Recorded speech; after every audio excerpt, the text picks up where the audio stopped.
Wow, 13 ವರ್ಷದಲ್ಲಿ ನಾ conductor ಆಗಿ ಬಂದಿದ್ದೇನೆ. ಅಂದ್ರೆ ತಂದೆ ಸಣ್ಣ ರೋಗ ತೀರಿ ಹೋದ್ರು.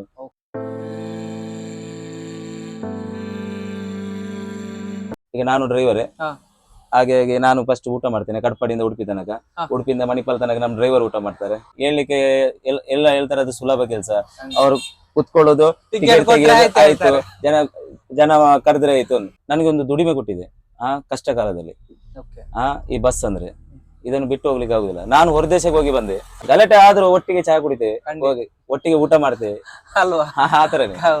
ಗ್ಯಾಸ್ ಶಾರ್ಟೇಜ್ ಇಂದ ಊಟವೂ ಸಿಗ್ತಿಲ್ಲ, ಪ್ರತಿಯೊಬ್ಬರಿಗೆ ತೊಂದರೆ ಆಗಿದೆ. ಏನಾದ್ರೆ ಲೈಟ್ ಫುಡ್ ಏನು ಸಿಕ್ಕಿದ್ರೆ, ಈಗ ಪಪ್ಸ್ ಇಲ್ಲಾದ್ರೆ ಏನು ಸ್ನಾಕ್ಸ್, ಯಾವಾಗ ಒಂದು ಏಜೆಂಟ್ ಬರ್ತಾ ಇದ್ರು ಗಾಡಿಯಲ್ಲಿ, ಅವರು ಎಲ್ಲಿ ಕಟ್ಪಾಡಿ ತನಕ ಅವರು ಟಿಕೆಟ್ ಇಶ್ಯೂ ಮಾಡುದು, ಕಟ್ಪಾಡಿ ತನಕ ಅವರು.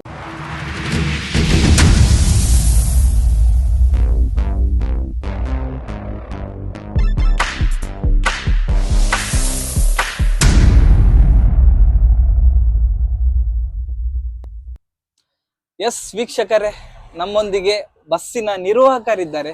ಈ ನಿರ್ವಾಹಕರ ಕಷ್ಟ ಸುಖವನ್ನು ಈ ಒಂದು ಲಾಗ್ ಅಲ್ಲಿ ನಾನು ನಿಮ್ಗೆ ತಿಳಿಸ್ಲಿಕ್ಕಿದ್ದೇನೆ. ಸರ್ ನಮಸ್ತೆ. ನಮಸ್ತೆ, ಹೇಗಿದ್ದೀರಾ?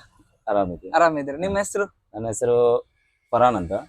ಎಲ್ಲ ಪ್ರೀತಿಯಲ್ಲಿ ಬಾಲೆ ಕಿಡವ್ ಅಂತ ಹೇಳ್ತಾರೆ. ಓಕೆ, ನೋಡ್ಬೋದು ನೋಡಿ ವೀಕ್ಷಕರೇ, ಫರಾನ್ ಅಂತ ಹೇಳಿದ್ರೆ ಯಾರಿಗೂ ಗೊತ್ತಾಗಲ್ಲಂತೆ, ಬಾಲೆ ಅಂತ ಹೇಳಿದ್ರೆ ಪ್ರತಿಯೊಬ್ಬರಿಗೆ ಗೊತ್ತಾಗ್ತದಂತೆ. ಸರ್, ಅದು ಬಾಲೆ ಅಂತ ಹೇಗೆ ಹೆಸರು ಬಂತು? ಬಾಲೆ ಅಂದ್ರೆ ಸಣ್ಣ ವಯಸ್ಸಲ್ಲಿ ಬಂದಿದ್ದೇನಲ್ಲ. ಓಕೆ, 13 ವಯಸ್ಸು ಇರುವಾಗ ಬಂದಿದ್ದೇನೆ. ವಾವ್, 13 ವರ್ಷದಲ್ಲಿ ನಾ ಕಂಡಕ್ಟರ್ ಆಗಿ ಬಂದಿದ್ದೇನೆ. Wow wow. ಆವಾಗ ನಾನು AKMS ಗೆ ಬಂದಿದ್ದೆ. AKMS ಬಸ್ ಇದೆಯಲ್ಲ, ಅದರಲ್ಲಿ ಬಂದಿದ್ದೆ. ಓಕೆ, AKMS ಬಸ್ ಅಲ್ಲಿ ಒಂದು 11 ವರ್ಷ ದುಡಿದಿದ್ದೇನೆ. ಹಾಗಾದ್ರೆ ನೀವು ಮೋಸ್ಟ್ ಜೂನಿಯರ್ ಅಲ್ವಾ? ಅಂದ್ರೆ 13 ವರ್ಷದಲ್ಲಿ ನೀವು ಈ ಒಂದು ಫೀಲ್ಡ್ ಗೆ ಬಂದಿದ್ದೀರಾ. ಸರ್, ಹೇಗೆ ಬಂದ್ರಿ ಸರ್? ನೀವು ಎಷ್ಟು ಎಜುಕೇಶನ್ ಮಾಡಿದ್ರಿ? ಎಜುಕೇಶನ್ 8th ತನಕ ಹೋಗಿದ್ದೆ. 9th ಗೆ ಹೋಗ್ಲಿಲ್ಲ. ಮತ್ತೆ ಪಾಸ್ಪೋರ್ಟ್ ಮಾಡ್ಬೇಕಂತ SLC ಕಲಿಬೇಕಾಯ್ತು. ಅದಕ್ಕೆ ಡ್ಯೂಟಿ ಮಾಡಿ ಕ್ಲಾಸ್ ಅಟೆಂಡ್ ಮಾಡ್ತಾ ಇದ್ದೇನೆ. ಮತ್ತೆ ಅದ್ರಲ್ಲಿ ಎಕ್ಸಾಮ್ ಬರೆದು ಮತ್ತೆ ಪಾಸ್ಪೋರ್ಟ್ ಮಾಡಿ ಹೊರದೇಶಕ್ಕೆಲ್ಲ ಹೋಗಿ ಬಂದಿದ್ದೇನೆ. 2 years ಕುತ್ಕೊಂಡು ಬಂದೆ. ಈಗ ಅದು ಏನ್ ಹೇಳುದು, ಕಷ್ಟ ಹೇಳಲಿಕ್ಕೆ ಯಾರಿಗಾಗುದಿಲ್ಲ ಅಲ್ವಾ? ನಮ್ಮಷ್ಟು ಒಳಗೆ ಇಡ್ಬೇಕಷ್ಟೇ. ಕಷ್ಟ ಹೇಳ್ಲಿಕ್ಕೆ ಇಲ್ಲಲ್ಲ. ಅಂದ್ರೆ ತಂದೆ ಸಣ್ಣ ರೋಗ ತೀರಿ ಹೋದ್ರು. ಮನೆ ಕಷ್ಟ ಏನು ಹೇಳಲಿಕ್ಕೆ ಆಗುದಿಲ್ಲ. ಎಷ್ಟು ವಯಸ್ಸಲ್ಲಿ ಇರ್ಬೇಕಾದ್ರೆ ತೀರಿ ಹೋದ್ರು? ನಾನೊಂದು 13-14 ವರ್ಷ ತೀರಿ ಹೋದ್ರು ನನಗೆ ವಯಸ್ಸಿರುವಾಗ. ಅಂದ್ರೆ ಅವಾಗ ಹಾಸ್ಪಿಟಲ್ ಇಲ್ಲಿದ್ರು. ಅವ್ರು ಮನೆ ನೋಡ್ಬೇಕು, ಅಕ್ಕ ಇದ್ರು, ತಂಗಿ, ಅವರೆಲ್ಲ ಕಷ್ಟ ಅವಾಗ. ಅದಕ್ಕೆ ಬಸ್ಸಿಗೆ ಬಂದೆ. ಅದು ನನ್ನ ಗುರು ಇದ್ದಾರೆ ಜಾಬೀರ್ ಅಂತ, AKMS ಅಲ್ಲಿ ಇದ್ರು ಅವರು. ಅವರು ಕಂಡಕ್ಟರ್ ಕಳಿಸಿಕೊಟ್ರು. ಮತ್ತೆ ಬದ್ಲಿ ಮಾಡ್ತಾ ಇದ್ದೆ. ಮತ್ತೆ AKMS ಸೌಕರ್ಯ ಒಳ್ಳೆ ಇದ್ರು ಅವಾಗ. ಸೈಬ್ ಬಾಯ್ ತಂದೆ ಅವಾಗ ಬದ್ಲಿ ಎಲ್ಲ ಮಾಡ್ತಾ ಇದ್ದೆ. ಬದ್ಲಿಗೆಲ್ಲ ಡ್ಯೂಟಿ ಕೊಡ್ತಾ ಇದ್ರು. ವಾರಕ್ಕೆ ಒಂದು 5 ಡ್ಯೂಟಿ ಹೇಗೆ ಕೊಡ್ತಾ ಇದ್ರು. ಅದ್ರ ನಂತರ ತಂದೆ ತೀರಿ ಹೋದ ನಂತರ 4 ಟ್ರಿಪ್, ಈಗ ನವದುರ್ಗ ಆಗಿದೆ, SRKT ಶಾನವಾಜ್ ಇದನ್ನಲ್ಲ, ಅದರಲ್ಲಿ ನನಗೊಂದು ಫಿಕ್ಸ್ ಡ್ಯೂಟಿ ಕೊಟ್ಟರು. 2 ವರ್ಷ ಅದರಲ್ಲಿ ಮಾಡಿದೆ. ಮತ್ತೆ ಅಕ್ಕನ ಮದುವೆ ಆಯ್ತು ಎಲ್ಲ. ಮತ್ತೆ ಸ್ವಲ್ಪ ಕಷ್ಟ ಕಮ್ಮಿ ಆಯ್ತಲ್ಲ, ಎಲ್ಲ ಕಷ್ಟ ಎಲ್ಲ ಹೋಯ್ತು, ಸ್ವಲ್ಪ ಕಡಿಮೆ ಆಯ್ತು. ಅದರ ನಂತರ ಸ್ವಲ್ಪ ಬದ್ಲಿ ಮಾಡಿ ಸ್ಟಾರ್ಟ್ ಮಾಡಿದೆ. ಅದ್ರ ನಂತರ ತಂಗಿ ಮದುವೆ ಆಯ್ತು ಲಾಕ್ಡೌನ್ ನಂತರ. ಅದ್ರ ನಂತರ ಕಂಡಕ್ಟರ್ ಬಿಟ್ಟೆ, ಮತ್ತೆ ಡ್ರೈವಿಂಗ್ ಮಾಡ್ಲಿಕ್ಕೆ ಸ್ಟಾರ್ಟ್ ಮಾಡಿದೆ. ಡ್ರೈವಿಂಗ್ಸ್ ಮಾಡ್ತಾ ಇದ್ದೇನೆ ಈಗ ಮಾಡ್ತೇನೆ. ಎಮರ್ಜೆನ್ಸಿ ಮಾತ್ರ, ಹಾಗೆಲ್ಲ ಹೋಗುದಿಲ್ಲ. ಎಮರ್ಜೆನ್ಸಿ ಯಾರು ಅರ್ಜೆಂಟ್, ಇದು ಗಾಡಿ ಸೆಲಿನ ಗಾಡಿ ಮಾತ್ರ, ಬೇರೆ ಯಾವ್ದಕ್ಕೆ ಹೋಗುದಿಲ್ಲ. ಸೆಲಿನ ಅರ್ಜೆಂಟ್ ಡ್ರೈವರ್ ಇಲ್ಲ, ಹೋಗ್ತೇನೆ. ಇದರಲ್ಲಿ ಅರ್ಜೆಂಟ್ ಡ್ರೈವರ್ ಸಿಗುದಿಲ್ಲ, ಹೇಳಿದಾಗ ಡ್ರೈವರ್ ಸಿಗುದಿಲ್ಲ, ಅದಕ್ಕಾಗಿ ಮಾತ್ರ ಡ್ರೈವಿಂಗ್ ಮಾಡ್ತೀನಿ. ಇಲ್ಲದ ಕಂಡೆ ಡ್ಯೂಟಿ ಮಾಡ್ತಾ ಇರ್ತೇನೆ. ಸರ್, ನಿರ್ವಾಹಕ ಹುದ್ದೆ ಹೇಗೆ ಆಗ್ತದೆ? ಕಷ್ಟ ಇದೆಯಾ ಸರ್? ಕಷ್ಟ ಎಲ್ಲ ಕೆಲಸ ಕಷ್ಟನೇ ಎಲ್ಲರಿಗೂ. ನೀವು ಈಗ ಬ್ಲಾಗ್ ಮಾಡಿದ್ರೆ ಅದು ಕಷ್ಟನೇ, ನಾವು ಒಂದು ಡ್ಯೂಟಿ ಮಾಡೋದು ಅದು ನಮ್ಗೆ ಕಷ್ಟನೇ. ಹೇಳ್ಲಿಕ್ಕೆ ಎಲ್ಲ ಹೇಳ್ತಾರೆ, ಅದು ಸುಲಭ ಕೆಲಸ. ಅವ್ರು ಕುತ್ಕೊಳ್ಳೋದು, ಟಿಕೆಟ್ ತೆಗೆಯೋದು ಆಯ್ತು, ಜನ ಕರೆದ್ರೆ ಆಯ್ತು. ನಿಜವಾಗಿ ಟೈಮಿಂಗ್ಸ್ ನೋಡುದು ಕಂಡಕ್ಟ್ರಿ, ಮಾತಾಡೋದು ಕಂಡಕ್ಟ್ರಿ. ಟೈಮ್ ಕೀಪರ್ ಲೇಟ್ ಆದ್ರೂ ಮಾತಾಡಿದ್ರು ಕಂಡಕ್ಟರ್ ಹತ್ರ, ಡ್ರೈವರ್ ಹತ್ರ ಮಾತಾಡೋದಿಲ್ಲ. ಎಕ್ಸಾಕ್ಟ್ಲಿ ಆಗೋದು ಡ್ರೈವರ್ ಮಿಸ್ಟೇಕ್ ಅಲ್ಲಿ ಆಗ್ತದೆ, ಮೇಲೆ ಕೆಳಗೆ ಆಗತ್ತೆ. ಅಂದ್ರೆ ಡ್ರೈವಿಂಗ್ ಫೀಲ್ಡ್ ಅಂದ್ರೆ ಆ ತರನೇ, ಯಾವ್ದು ಅಡ್ಡ ಬರುತ್ತೆ ಯಾವಾಗ ಹೇಳ್ಲಿಕ್ಕೆ ಆಗುದಿಲ್ಲ, ಯಾವ ತರ ಆಗತ್ತಂತ. ಆದ್ರೂ ಮಾತಾಡ್ಬೇಕು ಕಂಡಕ್ಟರ್, ಎಲ್ಲ A to Z ನೋಡ್ಬೇಕು. ಅವರು ಪ್ಯಾಸೆಂಜರ್ ಡೋರ್ ಅಲ್ಲಿ ನಿಂತು ನೋಡ್ಬೇಕು, ಹೇಳಿದ್ರೆ ಕೇಳುದಿಲ್ಲ ಮೇಲೆ ಹೋಗಿ ಅಂತ.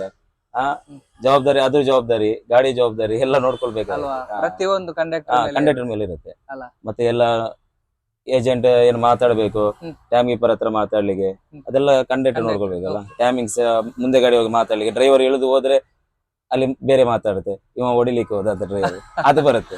ಮಾತಾಡ್ಲಿಕ್ಕೆ ಹೋಗುದ ಲೇಟ್ ಆಗಿದೆ, ನಾವೇ ಮಾತಾಡ್ಲಿಕ್ಕೆ ಹೋಗ್ಬೇಕು ಕಂಡಕ್ಟರ್. ಇವಾಗ ಎಷ್ಟು ವರ್ಷ ಸರ್ ನಿಮ್ಗೆ? ನನಗೀಗ ಎಕ್ಸಾಕ್ಟ್ ಪ್ರೆಸೆಂಟ್ ಒಂದು 25 ಆಗಿದೆ. 25. 13 ವರ್ಷದಿಂದ 13 ವರ್ಷ ಆಯ್ತು ಕೋಸ್ಟಲ್ ಫೀಲ್ಡ್ ಅಲ್ಲಿ. ಈ ಫೀಲ್ಡ್ ಅಲ್ಲಿ ಮೋಸ್ಟ್ ಜೂನಿಯರ್ ನೀವು ಅಲ್ವಾ? ಸರ್ ಹೇಗೆ ನಿಮ್ಮ ಆ ಟೈಮ್ ಅಲ್ಲಿ ಅಪ್ಪ ತೀರಿ ಹೋದ್ರು, ಆ ಟೈಮಿಗೆ ನೀವು ಬಸ್ಸಿಗೆ ಬಂದ್ರಿ, ಇವಾಗ ಖುಷಿ ಇದೆಯಾ ಸರ್ ನಿಮ್ಗೆ? ಖುಷಿಯಿಂದ ಯಾರು ಬರುದಿಲ್ಲ ಬಸ್ಸಿಗೆ. ಅಲ್ಲ, ಇವಾಗ ಪ್ರೆಸೆಂಟ್ ಖುಷಿಯಲ್ಲಿ ಇದ್ದೀರಾ? ದೇವರ ಈಗ ಒಂದು ನನಗೆ ಒಂದು ದುಡಿಮೆ ಕೊಟ್ಟಿದೆ ಕಷ್ಟ ಕಾಲದಲ್ಲಿ. ಈ ಬಸ್ ಅಂದ್ರೆ ಇದನ್ನು ಬಿಟ್ಟು ಹೋಗ್ಲಿಕ್ಕೆ ಆಗುದಿಲ್ಲ. ನಾನು ಹೊರದೇಶಕ್ಕೆ ಹೋಗಿ ಬಂದೆ, 2 ವರ್ಷ ಕುತ್ಕೊಂಡೆ, ಸೇಲ್ಸ್ ಮ್ಯಾನ್ ಕೆಲಸ ಮಾಡ್ತಾ ಇದ್ದೆ ಹೊರದೇಶದಲ್ಲಿ. ಅದು ಅಷ್ಟು ಸಮಾಧಾನ ಇಲ್ಲ, ಸಮಾಧಾನ ಆಗುದಿಲ್ಲ ಅದು. ಇಲ್ಲಿ ಒಂದು ಬಸ್ ಅಲ್ಲಿ ಇದ್ದು ಒಂದು ಫ್ರೆಂಡ್ಸ್ ಜಾಲಿ ಮಾತಾಡ್ಕೊಂಡು ಗಲಾಟೆ ಮಾಡ್ಕೊಂಡು ಹುಚ್ಚರ ತರ ಮಾಡ್ಕೊಂಡು ಅದೊಂದು ಖುಷಿ ಬೇರೆ ಅದು. ಅಲ್ಲಿ ಆತರ ಆಗುದಿಲ್ಲ. ಅವ್ರು ಏನ್ ಬೈತಾರೆ ಕೇಳ್ಬೇಕು, ಮಾತಾಡಿದ್ರೆ ಮತ್ತೆ ಜೈಲು ಆತರ ಎಲ್ಲ ಆಗುತ್ತೆ. ಹೆದರಿಕೆಯಿಂದ ಅಲ್ಲಿ ಕೆಲಸ ಮಾಡ್ಬೇಕು. ಇಲ್ಲಿ ಆದ್ರೆ ಆತರ ಏನಿಲ್ಲ, ಯಾವ ತರ ಬೇಕಾದ್ರೆ ಮಾತಾಡಿದ್ರು ಯಾರು ಕೇಳುವವರಿಲ್ಲ. ನಮ್ಮ ಬಸ್ ಫೀಲ್ಡ್ ಅಂದ್ರೆ ಹಾಗೆ. ಗಲಾಟೆ ಆದ್ರೂ ಒಟ್ಟಿಗೆ ಚಹಾ ಕುಡಿತೇವೆ, ಹೋಗಿ ಒಟ್ಟಿಗೆ ಊಟ ಮಾಡ್ತೇವೆ ಅಲ್ವಾ? ಆತರನೇ ಅದು ಬಸ್ಸಿನಲ್ಲಿ ಮಾತ್ರ, ಅದು ಏನಿಲ್ಲ, ಪ್ರತಿಯೊಂದು ಅದೇ. ಓಕೆ ಸರ್, ಮತ್ತೆ ಇವಾಗ ನಿಮ್ಗೆ ಟೈಮಿಂಗ್ಸ್ ಎಲ್ಲ ನಿಮ್ಗೆ ಹೇಗೆ ಗೊತ್ತಾಗ್ತದೆ ಸರ್? ಇವಾಗ ನೀವು ಬೇರೆ ಬಸ್ಸಿಗೆ ಹೋಗ್ತೀರಾ, ಆ ಟೈಮಿಂಗ್ಸ್ ಎಲ್ಲ ನಿಮ್ಗೆ ಹೇಗೆ ಗೊತ್ತಿರುತ್ತಾ? ಮತ್ತೆ ಅವ್ರ ಡ್ರೈವರ್ನವರೆಲ್ಲ ಹೇಳ್ತಾರ? ಇಲ್ಲ, ಟೈಮಿಂಗ್ಸ್ ಅಂದ್ರೆ ಫಸ್ಟ್ಗೆಲ್ಲ ಗೊತ್ತಿರ್ಲಿಲ್ಲ. ಆವಾಗ ಬಂದಾಗಲ್ಲ ಟೈಮಿಂಗ್ಸ್ ಎಲ್ಲಾ ಗಾಡಿಗೆ ಒಂದೇ ತರ ಇರುತ್ತೆ. ಮತ್ತೆ ಖಾಲಿ ಬಸ್ ಸ್ಟ್ಯಾಂಡ್ ಬಿಡುವ ಟೈಮ್ ಮಾತ್ರ ಬೇರೆ ಇರುತ್ತೆ ಎಲ್ಲರಿಗೆ. ಮತ್ತೆ ಲೈನ್ ಅಡ್ಜಸ್ಟ್ಮೆಂಟ್ ಎಲ್ಲ ಇರುತ್ತಲ್ಲ, ಅದು ಒಂದೇ ಟೈಮಿಂಗ್ಸ್. ಖಾಲಿ ಬಸ್ ಸ್ಟ್ಯಾಂಡ್ ಇಂದ ಬಿಟ್ಟ ನಂತರ ಆ ತರ ಟೈಮಿಂಗ್ಸ್ ಎಲ್ಲಾ ಗಾಡಿಗೂ ಒಂದೇ. ಈಗ ನಾವು ಬೇರೆ ಅದು ಬೇರೆ ಆ ತರ ಏನಿಲ್ಲ, ಎಲ್ಲ ಬಸ್ಸಿಗೆ ಒಂದೇ ತರ ಟೈಮ್ ಇರುತ್ತೆ. ಇದು ಬಸ್ ಎಲ್ಲಿಂದ ಹೊರಡುತ್ತೆ, ಎಷ್ಟು ಗಂಟೆಗೆ? ಇದು ಬೆಳಗ್ಗೆ ಉಡುಪಿಯಿಂದ ಹೊರಡ್ಲಿಕ್ಕೆ 7:12 ಬಿಡ್ಲಿಕ್ಕೆ, 7:12 ಬಿಟ್ಟು ಮಂಗಳೂರು ಹೋಗುದು, ನಂತೂರ್ ಆಗಿ ಹೋಗುದು. ಮತ್ತೆ ನನ್ ಮುಂದೆ ಗಾಡಿ ಎಲ್ಲ ಲಾಲ್ಬಾಗ್ ಆಗಿ ಹೋಗುತ್ತೆ. ನನ್ನ ಗಾಡಿ ನಂತೂರಿಂದ ಎಜೆ ಹಾಸ್ಪಿಟಲ್ ಮಕ್ಕಳೆಲ್ಲ ಇರುತ್ತಲ್ಲ, ನಂದು ಎಜೆ ಇಂದ ಹೋಗುತ್ತೆ. ಮತ್ತೆ ರಿಟರ್ನ್ 9:54 ಬಿಡುದು, ಆ ಕಡೆಯಿಂದ ಬರೋದು. ಅಲ್ಲಿಂದ ಬಂದು ಈಗ ಮಣಿಪಾಲ ಸ್ವಲ್ಪ ಇದೆ ರೆಸ್ಟ್, ಸ್ವಲ್ಪ ರೆಸ್ಟ್ ಸಿಗುತ್ತೆ. ಮತ್ತೆ ಇಲ್ಲಿಂದ 12 ಬಿಟ್ಟೆ ಗಾಡಿ ಮಂಗಳೂರು 2:10 ರೀಚ್ ಆಗ್ಬೇಕು. ಟೈಮ್ ಇಲ್ಲ, ಸೂಪರ್ ಹೋಗ್ಬೇಕು ಗಾಡಿ, ಎಳ್ದು ಹೋಗ್ಬೇಕು. 12:10 ರೀಚ್ ಆಗಿ 12:15 ರಿಟರ್ನ್. 12:15 ರಿಟರ್ನ್ ಆದ್ರೆ ಅದು ಟೈಮ್ ಇಲ್ಲ. ಇಲ್ಲಿ ಬಂದು ಮತ್ತೆ ರಿಟರ್ನ್ 4:18 ಇಲ್ಲಿ ಬಿಡ್ಬೇಕು. ಇಲ್ಲಿ ಬಿಟ್ಟು ಮಂಗಳೂರು ಹೋಗಿದ್ ನಂತರ ಊಟ ಎಲ್ಲ ಎಲ್ಲಿ ಮಾಡ್ತೀರಾ? ಊಟ ಮುಂಚೆ ಆದ್ರೆ ಸಿಗ್ತಾ ಇತ್ತು, ಅಲ್ಲಿ ಎಲ್ಲಿ ಆದ್ರೆ ಪಾರ್ಸಲ್ ತಗೊಂಡ್ ಬಂದು ಊಟ ಮಾಡ್ತಾ ಇದ್ದೆ ರನ್ನಿಂಗ್ ಅಲ್ಲಿ. ಈಗ ನಾನು ಡ್ರೈವರೇ, ಹಾಗೆ ನಾನು ಫಸ್ಟ್ ಊಟ ಮಾಡ್ತೇನೆ ಕಟ್ಪಾಡಿಯಿಂದ ಉಡುಪಿ ತನಕ, ಉಡುಪಿಯಿಂದ ಮಣಿಪಾಲ್ ತನಕ ನಮ್ ಡ್ರೈವರ್ ಊಟ ಮಾಡ್ತಾರೆ. ಆ ತರ ಮಾಡ್ಕೊಂಡ್ ಬರ್ತಿದ್ದೆ. ಈಗ ಗ್ಯಾಸ್ ಶಾರ್ಟೇಜ್ ಇಂದ ಊಟವೂ ಸಿಗ್ತಿಲ್ಲ, ಪ್ರತಿಯೊಬ್ಬರಿಗೆ ತೊಂದರೆ ಆಗಿದೆ. ಏನಾದ್ರೆ ಲೈಟ್ ಫುಡ್ ಏನೋ ಸಿಕ್ಕಿದ್ರೆ, ಈಗ ಪಪ್ಸ್ ಇಲ್ಲಾದ್ರೆ ಏನೋ ಸ್ನಾಕ್ಸ್ ಈ ತರ ಸಿಕ್ಕಿದ್ರೆ ಈಗ ತಿನ್ನು ಮಂಗಳೂರು ತನಕ ಹೋಗುದು. ಮಂಗಳೂರಲ್ಲಿ ಹೋಟೆಲ್ ಏನು ಸಿಕ್ಕಿದ್ರೆ ಅದು ಎಷ್ಟು ಗಂಟೆಗೆ 6:30 ಹೋಗಿ ಏನಾದ್ರು ಸಿಕ್ಕಿದ್ರೆ ಅಲ್ಲಿ ತಿನ್ನೋದು, ಇಲ್ಲಾದ್ರೆ. ಹಾಗಾದ್ರೆ ಈ ಫೀಲ್ಡ್ ಅಲ್ಲಿ ಊಟ ಎಲ್ಲ ಕರೆಕ್ಟ್ ಸಿಗುದಿಲ್ಲ? ಊಟ ಎಲ್ಲ ಕಷ್ಟ, ಅದು ಮುಂಚೆಯಿಂದ ಹಾಗೇನೆ. ಈಗ ನವದುರ್ಗ ಇದೆಲ್ಲ ಮುಂಚೆ AKMS ಇದೆ, ಅದರಲ್ಲಿ ಮಧ್ಯಾಹ್ನ ಊಟನೇ ಇಲ್ಲ. ಬೆಳಗ್ಗೆ ನಾಷ್ಟ ಆದ್ರೆ ಇನ್ನು ರಾತ್ರಿ ಮಧ್ಯಾಹ್ನ ಊಟನೇ ಇಲ್ಲ. ಅದು 4 ಟ್ರಿಪ್ ಗಾಡಿ, 8 ಸಿಂಗಲ್ ಹೊಡಿಬೇಕು, ಆ ತರನೇ. ಇದರಲ್ಲಿ ಟೈಮಿಂಗ್ಸ್ ಇಲ್ಲ. ಇವಾಗ ನಿಮ್ಗೆ ಪ್ಯಾಸೆಂಜರ್ಸ್ ನವರೆಲ್ಲ ಟಿಕೆಟ್ ನ ವಿಚಾರ ಬರೋದಾದ್ರೆ ಚಿಲ್ಡ್ರೆ ಎಲ್ಲ ಕೊಡ್ತಾರ? ಕೊಡ್ತಾರೆ, ಚಿಲ್ಡ್ರೆ ಕೊಡ್ತಾರೆ. ಒಬ್ಬೊಬ್ರು ಇರುವುದಿಲ್ಲ, ಚಿಲ್ಡ್ರೆ ಇರುವುದಿಲ್ಲ. ನಾವು ಸ್ವಲ್ಪ ಇಟ್ಕೊಳ್ತೇವೆ, ಅವ್ರು ಕೊಟ್ರೆಲ್ಲ ಮಾತ್ರ ನಾವು ನಮ್ಮ ಹತ್ರ ಇರೋದು. ನಾವು ಹೊರಗಿಂದ ತೆಗೆಯೋದ್ರೆ ನಾವು ಕಮಿಷನ್ ಕೊಡ್ಬೇಕು ಚಿಲ್ಡ್ರಿಗೆ, ಎಲ್ಲದಕ್ಕೆ ಕಮಿಷನ್ ಕೇಳ್ತಾರೆ. ಅದಕ್ಕಾಗಿ ಅವ್ರು ಕೊಟ್ರೆ ನಮ್ಗೂ ಒಳ್ಳೇದು. ಇಲ್ಲಾಂದ್ರೆ ಒಬ್ಬೊಬ್ಬ ಪ್ಯಾಸೆಂಜರ್ ಕೇಳುದು ಇಲ್ಲ ಚಿಲ್ಡ್ರೆ, ಅವ್ರಿಗೆ ಗೊತ್ತಿರುತ್ತೆ ನಮ್ಮ ಹತ್ರ ಇರುವುದಿಲ್ಲ ಅಂತ. ಒಬ್ಬೊಬ್ರು ಇದ್ರೆ ಕೊಟ್ಟು ಬಿಡ್ತೇವೆ. ಈಗ ಮಿಷಿನ್ ಬಂದಿದೆ ನಿಮ್ಗೆ ಟಿಕೆಟ್ ಗೆ, ಮುಂಚೆ ಆಗಿರ್ಲಿಲ್ಲ.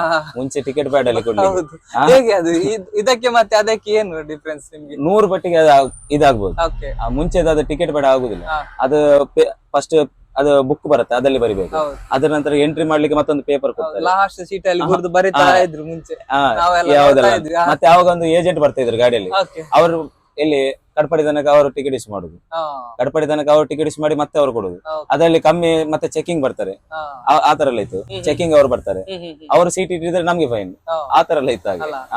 ಅದಕ್ಕೆ ನಾವು ಅವರು ತಗೊಳ್ಳುವಾಗ ಕರೆಕ್ಟ್ ಸೀಟ್ ಲೆಕ್ಕ ಮಾಡಿ ಮತ್ತೆ ಅವ್ರ ಹತ್ರ ಲೆಕ್ಕ ತೆಗಿಬೇಕಿತ್ತು. ಓಕೆ ಆ ತರ ಎಲ್ಲ ಇತ್ತು. ಓಕೆ. ಹಾ, ಇವಾಗ ಏನ್ ಕಿರಿಕಿರಿ ಇಲ್ಲ ಈಗೇನು ಕಿರಿಕಿರಿ ಇಲ್ಲ. ಅಲ್ಲ? ಈಗ ಕಂಪ್ಯೂಟರ್ ಅಲ್ಲಿ A to Z ತೋರಿಸ್ತಲ್ಲ, ಎಲ್ಲ ತೋರ್ಸಿ. ಯಾವುದು ಸಿ ಕೊಟ್ಟಿನ, ಹಾ. ಮತ್ತೆ ಸ್ಟೂಡೆಂಟ್ ಕೊಟ್ಟಿದ, ಹಾ, ಹಾ. ಇಲ್ಲ ಫುಲ್ ಟಿಕೆಟ್ ಕೊಟ್ಟಿದ, Okay. ಎಲ್ಲಿಗೆ ಸ್ಟಾಪ್. Okay okay. ಮುಂಚೆ ಆದ್ರೆ ನಾವು ನೋಡ್ಬೇಕಿತ್ತು, ಇಲ್ಲಿಂದ ಇಲ್ಲಿಗೆ ಸ್ಟಾಪ್ ಅದು ಕರೆಕ್ಟ್ ನೋಡ್ಬೇಕಿತ್ತು, ಇಷ್ಟು ಸೀಟ್ ಇಲ್ಲಿಂದ ಇಲ್ಲಿಗೆ ಉಂಟು ಅಂತ. Yes. ಆ ತರ ಎಲ್ಲ ಇತ್ತು. ಹಾ. ಈಗ ಅದೆಲ್ಲ ಟೆನ್ಷನ್ ಇಲ್ಲ. ಓಕೆ. ಕಂಪ್ಯೂಟರ್ ಒಂದು ರಿಪೋರ್ಟ್ ತೆಗೆದ್ರೆ ಐತಿ, ಎಲ್ಲ ತೋರಿಸುತ್ತೆ ಎಲ್ಲಿಂದ ಎಲ್ಲಿಗೆ ಇಳಿದ ಅಂತ. ಎಲ್ಲ ಅಲ್ವಾ? ಹಾ. ಹಾಗೆ. ಸರ್ ಮತ್ತೆ ಹೇಳಿ, ನಮ್ಮ ಸಬ್ಸ್ಕ್ರೈಬರ್ ನವರಿಗೆ ಏನ್ ಮೆಸೇಜಸ್ ಕೊಡ್ತೀರಾ? ನಿಮ್ಮ ಒಂದು ಬಸ್ ಅಲ್ಲಿ ಡೈಲಿ ಬರುವಂತ ಒಂದು ಪ್ಯಾಸೆಂಜರ್ಸ್ ನವರಿಗೆ ಏನ್ ಹೇಳ್ತೀರಾ? ಡೈಲಿ ಪ್ಯಾಸೆಂಜರ್ ಬಂದವರಿಗೆ ಏನಿಲ್ಲ, ಹಾ. ನಮ್ಮೊಟ್ಟಿಗೆ ಪ್ರೀತಿ ಇರ್ಲಿ. ಅಲ್ವಾ?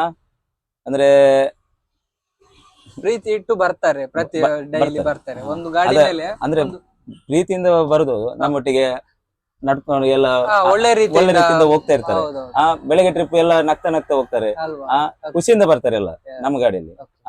ಏನಂತ ಗೊತ್ತಿಲ್ಲ, ಪ್ರೀತಿಯ ನಮ್ ಗಾಡಿ ಇದ ನಮ್ ಡ್ರೈವರ್ ಕಂಡಕ್ಟರ್ ಮೇಲೆ ಒಂದು ಸ್ವಲ್ಪ ಅಭಿಮಾನ. ಹೌದು. ಅದಕ್ಕೆ ಕಾದು ನಿಂತಾರೆ ನಮ್ಗೆ. ಹೌದು. ಬೇಕಾದ್ರೆ ನೀವಲ್ಲಿ ನೋಡಿ, ಕಾಪು ಉಚ್ಚಿಲ ಹಾ. ನಮ್ ಗಾಡಿಗೆ ಕಾದು ಕೂತ್ಕೊಳ್ತಾರೆ. ಅಲ್ವಾ? ಮತ್ತೆ ನಮ್ ಗಾಡಿಯಲ್ಲಿ ವಿಷಯ ಏನ್ ಗೊತ್ತಾಯ್ತಾ, ನಾವು ಒಂದು ಸೇಫ್ಟಿ, ಓಕೆ. ಹೆಂಗಸರ್ ಬರ್ಲಿ ಏರ್ ಬರ್ಲಿ ಒಂದು ಸೇಫ್ಟಿ. ಗಂಡಸೆ ಉಪದ್ರ ಮಾಡಿದ್ರ ಹಾ. ನಾವು ಬಿಡುದಿಲ್ಲ ಅವ್ರು. ಓಹೋ. ಹಾ. ಅಂದ್ರೆ ಅವ್ರು ಯಾರು ಬರ್ಲಿ, ನಮ್ಮ ಅಕ್ಕ ತಂಗಿ ಇದ್ದಾರೆ, ಹೌದು. ಯಾರು ಖಂಡಿತ. ಈಗ ನನ್ಗೂ ಅಕ್ಕ ಇದ್ದಾಳೆ, ತಂಗಿ ಇದ್ದಾಳೆ, ಅವರಿಗೆ ಮೇಲೆ ಯಾರು ಟಚ್ ಮಾಡ್ತಾರೆ ನಾವು ನೋಡ್ತೇವೆ. ಹೌದು. ಸಿಟ್ಟು ಯಾರಿಗೂ ಬರುತ್ತೆ. ಹೌದು. ಅವ್ರನ್ನ ಯಾರು ಬಂದ್ರೆ ನಮ್ಮ ಅಕ್ಕ ತಂಗಿ ಇದ್ದಾರೆ. ಹ್ಮ್. ಆತರ ನಾವು ಇದು ಮಾಡ್ತೇವೆ. ಅದಕ್ಕಾಗಿ ಜೆಂಟ್ಸ್ ಇಂದ ಜಾಸ್ತಿ ಲೇಡೀಸ್ Ladies ಬರುತ್ತೆ. ಏ ಬರ್ತಾರೆ. ಇಲ್ಲಿ ಫುಲ್ ನೋಡಿ ಲೇಡೀಸ್ ಇರ್ತಾರೆ ನನ್ನ ಗಾಡಿಯಲ್ಲಿ, ಮುಕ್ಕಾಲಂಶ ಲೇಡೀಸ್, ಓಕೆ. ಜೆಂಟ್ಸ್ ಕಡಿಮೆ. ಕಡಿಮೆ. ಹಾ, ಆತರ ನಮ್ ಗಾಡಿ. ಎಸ್, ಫೈನಲ್ ಆಗಿ ನಮ್ಮ ಮದನ್ ಮಣಿಪಾಲ್ ಯೂಟ್ಯೂಬ್ ಚಾನಲ್ಗೆ ಏನ್ ಹೇಳ್ತೀರಾ? ಸಬ್ಸ್ಕ್ರೈಬ್ ಮಾಡಿ, ಲೈಕ್ ಮಾಡಿ, ಮತ್ತೆ ಸಪೋರ್ಟ್ ಮಾಡಿ ಅವರಿಗೆ.